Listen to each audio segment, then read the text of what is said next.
আমি Taki house government sponsored girls high স্কুলের ছাত্রী। আমার নাম অঙ্কিতা প্রামাণিক, আমি 10-এ পড়ি। আমার নাম অদ্রিকা হালদার, আমি ক্লাস 10-এ পড়ি। আমি পায়েল দত্ত, আমি ক্লাস 9-এ পড়ি। অভিপ্সা ক্লাস 9। আচ্ছা, আমরা এখানে যে দেখিয়েছি কিভাবে জল দূষণ হচ্ছে এবং ওটার প্রতিকার করা যায়। আমরা এখানে একদিকে শহরাঞ্চলের জলাশয় দেখিয়েছি, আমরা এখানে দেখিয়েছি যে জনবসতিপূর্ণ এলাকায় কিভাবে জল দূষণ হচ্ছে। আমাদের কি হয়, জনবসতিপূর্ণ এলাকায় বেশিরভাগ মানুষরাই কি করে, জলাশয়তে প্লাস্টিক পলিথিন ফেলে থাকে, আর খুব অল্প লোক মানে কম জন ডাস্টবিন ইউজ করে। এরপরে আমরা এখানেতে দেখিয়েছি একটা কারখানা থেকে কিভাবে জল দূষণ হচ্ছে। কারখানা থেকে অনেক পলিউটেড ওয়াটার আসে, যেটা জলে মিশে জলটাকে দূষণ করে ফেলে। এছাড়াও সিনথেটিক কাপড় জামা ফেললে জলটি দূষণ হচ্ছে। এরপর আসছে ডিটারজেন্ট দূষণ। আমরা অনেক সময় দেখে থাকি যে জলাশয়তে অনেকে কাপড় কাচে, বাসন মাজে, যার ফলে জলটা দূষণ হয়ে যাচ্ছে। এরপরে আসছি আমরা গঙ্গায় কি হচ্ছে, ওয়েস্ট বেঙ্গল অথবা কলকাতা যেখানে বলুন না কেন, দুর্গা ঠাকুর পুজো হবেই হবে। এছাড়া এর পাশাপাশি আরো ঠাকুরের পুজো হচ্ছে। এবার সেই প্রতিমাগুলোকে গঙ্গাতেই ফেলা হচ্ছে। এবার গঙ্গাতে বিসর্জন করার সময় কি হয়, যে প্রতিমার গায়েতে যে রংটা করা হয় তাতে সীসা থাকে, সেই সীসাটা জলে গিয়ে মিশছে। এছাড়াও জলের মধ্যে প্রতিমার কি হয়, যে শোলা দিয়ে তৈরি যে গয়না বা অর্নামেন্টস থাকে, সেইগুলো জলাশয়ের তলদেশে গিয়ে জমছে। পরিবেশবিদরা মনে করছে যে হয়তো গত 10 বছর পর গঙ্গার নাব্যতা কমে গিয়ে হয়েছে 10 ফুট। এর ফলে ফেরি ব্যবস্থা বা নৌকা ব্যবস্থা হয়তো বন্ধ হতে পারে। এরপর এসছে অ্যালগাল ব্লুমের পরে কিভাবে জল দূষণ হচ্ছে সেটা আমরা এখানে দেখিয়েছি। অ্যালগাল দূষণের ফলে এখানে তো জল দূষণ হচ্ছে। এখানে তো ইউট্রিফিকেশনের ফলে অ্যালগাল ব্লুম হয়ে থাকে।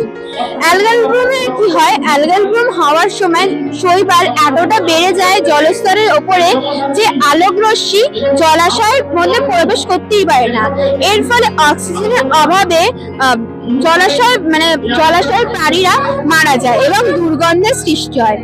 এরপরে এসছি যে জলাশয় দূষণ প্রতিকার আমরা কিভাবে করব।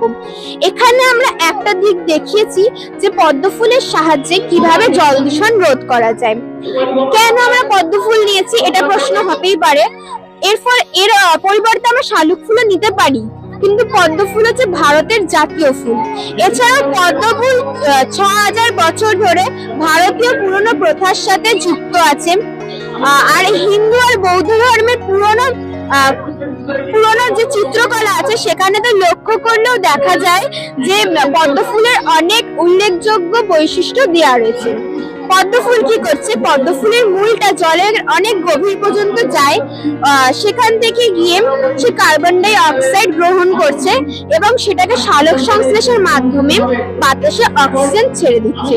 এর ফলে জলাশয়টি পরিষ্কার থাকছে। এরপর আমরা দেখিয়েছি যে কিভাবে বৃষ্টির জলটাকে সংরক্ষণ করা যায়, কারণ বৃষ্টির জল অযথা মাটিতে পড়ে ওটাকে নষ্ট হচ্ছে, কিন্তু আমরা সেটাকে বাঁচিয়ে রাখতে পারি। কিভাবে, বাড়ির ছাদের ওপর সেই জলটাকে জমিয়ে নিয়ে পিভিসি পাইপের মাধ্যমে ফিল্টার চেম্বারে নিয়ে আসতে পারি। ফিল্টার চেম্বারে নানা রকম প্রসেসিং এর মধ্যে গিয়ে প্রসেস হয়ে ওগুলো পাতকুয়া বা কোনো ট্যাঙ্কের মধ্যে আমরা জমিয়ে রাখতে পারি। সেই জলটা ঘরের যাবতীয় অন্যান্য কাজে, তারপরে বাড়ির বাইরে যদি বাগান থাকে সেই বাগানে জল দেওয়ার কাজে আমরা ব্যবহার করতে পারি। এর ফলে যে জলটা আছে, ভূগর্ভস্থ জলের অনেক কম খরচ হয়ে থাকে। এটাই আমাদের এই প্রজেক্টটা হচ্ছে স্মার্ট ব্রিজ। এই ব্রিজ আমরা তো সব জায়গাতেই দেখতে পাই, যেমন আমরা শহরেও ব্রিজ দেখতে পাই, গ্রামেও ব্রিজ দেখতে পাই। শহরে আমাদের সুবিধাটা হচ্ছে আমরা কখনো বন্যাকে ফেস করিনি, কিন্তু আমাদের গ্রামে হয় যে গ্রামে নদীর যেহেতু লেন্থটা খুব কম হয়, নদীর লেন্থটা যেহেতু খুব কম হয়, সেহেতু সেহেতু একটু ভারী বৃষ্টি হলেই আমার ব্রিজে জল উঠে যায়। ব্রিজে জল উঠে যাওয়ার ফলে আমাদের যাতায়াতে খুব অসুবিধা হয়, এবং এই জল ওঠা বন্ধ করতে আমরা ব্রিজের আশেপাশে, ব্রিজের কাছে একটা সেন্সর ব্যবহার করছি। সেন্সরটা হচ্ছে সিকিউর সেন্সর। এই সেন্সরে এই যে একটা দণ্ড আছে, এটাতে জল যখন টাচ হচ্ছে তখন এই সেন্সরটা অ্যাক্টিভ হচ্ছে, এবং ব্রিজের নিচে দুটো থাম আছে। এই থামের ভেতর দুটো চ্যানেল আছে। এই চ্যানেল দুটো তখন অ্যাক্টিভ হয়ে যাচ্ছে। যখন এই চ্যানেল দুটো অ্যাক্টিভ হচ্ছে তখন চ্যানেল দুটো হেল্প করছে ব্রিজটাকে আপ করতে। ব্রিজটা যেহেতু আপ হচ্ছে, তখন নদীর জল হয় ব্রিজে উঠতে পারছে না, কিংবা এতই অল্প পরিমাণ উঠছে যে যেটা আমরা হেঁটে পার হতেই পারি। এই ব্রিজটাকে আমরা ডকের ব্রিজের পরিবর্তেও ব্যবহার করতে পারি। তার কারণ ডকের ব্রিজের তলা দিয়ে যখন কোনো জাহাজ চলাচল করে, তখন ব্রিজটা মাঝখান থেকে খুলে দুটো ভাগ হয়ে যায়। ব্রিজটা যেহেতু ভাগ হয়ে যায়, তার কারণে সেখানে ট্রাফিককে দাঁড়িয়ে যেতে হয়। এবার হয়তো হাইওয়েতে এই ব্রিজে হয়তো কোনো অ্যাম্বুলেন্স যাচ্ছে, অ্যাম্বুলেন্সে হয়তো কোনো এমন পেশেন্ট রয়েছে যার হসপিটালে যাওয়াটা বেশি প্রয়োজন।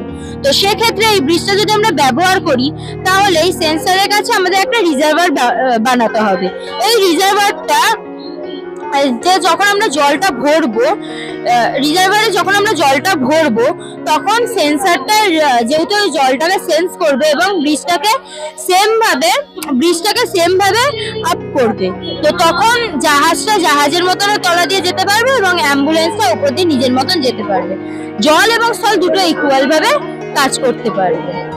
Thank you.